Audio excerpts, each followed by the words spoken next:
Hi everyone, Dr. Suneel Dhand, internal medicine physician. Welcome to another video. I want to talk about 3 blood tests which are often abnormal and an indicator of poor health, especially in anyone over the age of 65.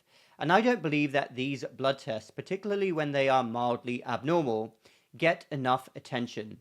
Because one thing that I've always had an eye for as a doctor is observing patterns. And I would say that these particular blood tests, when they are abnormal, indicate that somebody is on the decline or something else is wrong which should be investigated. Let's go then.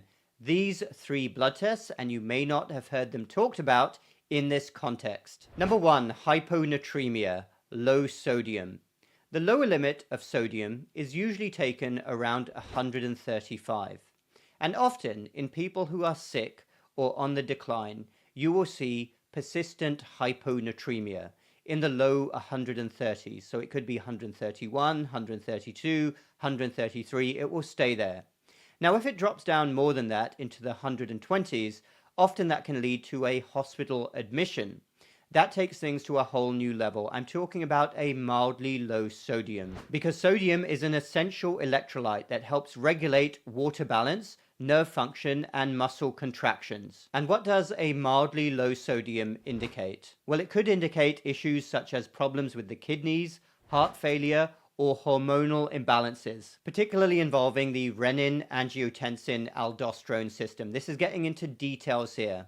But the take-home point is that when sodium is mildly low, it can often indicate other significant issues and can signal general poor health. The amount of times that we draw a sodium on someone who's older and has got lots of comorbidities, they're getting weaker, and it's persistently low, this is what I would call a bad prognostic marker. Number 2, low protein and albumin.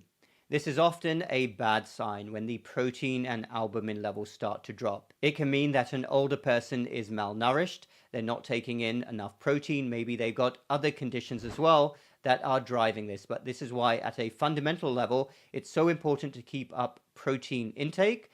Generally, unless there's a contraindication, try to get as close as possible to 1 gram per kilogram of body weight, and you definitely don't want those protein and albumin levels to start dropping. And please, when you eat protein, try to go for those real food sources of protein, not those artificial protein drinks that are frequently loaded with pro-inflammatory ingredients and sugars. Ideally, eat real protein in real food. Albumin is a protein produced by the liver and is essential for maintaining fluid balance in the blood vessels and carrying hormones, vitamins, and enzymes throughout the body. So generally, low levels of protein are below 6 and low levels of albumin are below 3.5.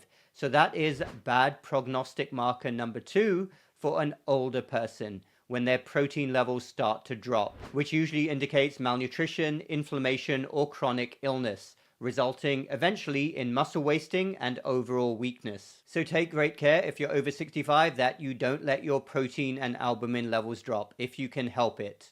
Number 3, elevated CRP, C-reactive protein, and ESR, erythrocyte sedimentation rate. This is the 3rd blood test that I would like you to be aware of. Both of these go with inflammation. CRP levels should typically be in the low single digits, and ESR levels, different in men and women, but generally shouldn't be higher than the teen range. Generally 20 to 25 is the cutoff. And if the CRP and ESR levels start to rise and there's no acute illness or acute symptoms that we're dealing with, then it could indicate significant inflammation or even malignancy, cancer within the body. So that is the 3rd bad prognostic blood test that I would like you to remember. A lot of the other blood tests which could be abnormal are more well known, like if somebody has kidney failure or severe anemia, but I wanted to make this video to tell you about these more subtle blood tests that could indicate a very bad prognosis, particularly in anyone over the age of 65. So please remember those 3.